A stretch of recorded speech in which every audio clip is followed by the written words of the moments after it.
학폭 무조건 반영입니다. 이 수험생과 학부모들이 특히 주목하셔야 할 그런 소식인데요. 네네. 학교 폭력을 근절해야 한다는 요구가 높아지면서 대학 입시에도 학교 폭력 조치 내용을 그대로 반영하기로 했습니다.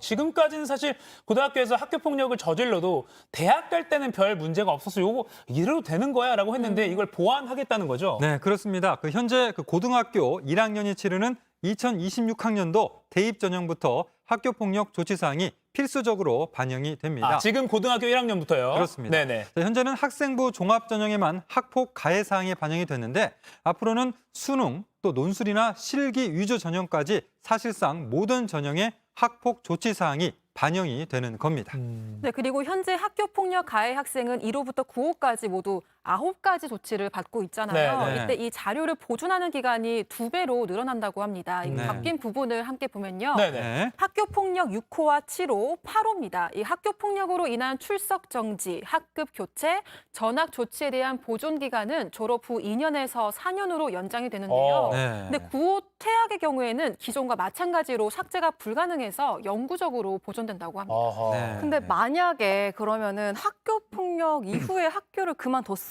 그러고 나서 입시를 치르는 경우는 그럼 어떻게 되는 네, 거예요? 그런 좀 부분이 좀 궁금할 수가 있는데 일단 한 번 학생부에 기재된 이상 감출 수는 없습니다. 그리고 이 졸업생이나 검정고시생에 대해서도 직전까지 학생부 제출이 의무화된다고 합니다. 아하. 그럼 구체적으로 어떻게 적용될지도 좀 궁금한데 반영 방법은 각 대학이 그럼 자율적으로 설정을 하는 건가요? 네, 이 대학들은 이제 구체적인 반영 계획을 내년 4월 말까지 대학 홈페이지에 공표를 해야 됩니다. 네. 이에 따라서 각 대학들은 학생부에 학교 폭력 기재 사항이 있는 학생에 대해서 아예 지원 자격을 제한하거나 유형별로 감점 이렇게 좀 차등 적용할 수 있게 됩니다. 근데 또 이처럼 학폭 기록을 대입에 폭넓게 적용을 하면은 소송이 남발될 수 있다. 뭐 이런 우려도 지금 나오고 있잖아요. 그렇죠. 아무래도 자녀의 입시 불이익을 막으려는 부모들이 소송을 거는 사례가 굉장히 폭증할 수가 있습니다. 네네. 자, 지금도 학폭이 있을 때 자기 편에 서지 않은 교사에게 불만을 갖고 아동 학대로 고소하는 이런 학부모도 있는데요. 이게 더 심해질 수 있습니다.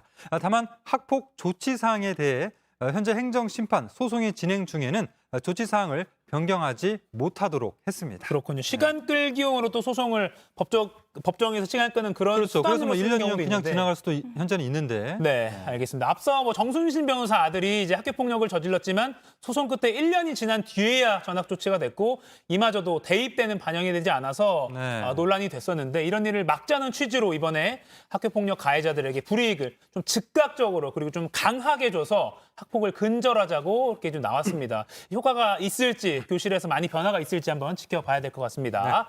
학폭 하면 안 되겠습니다.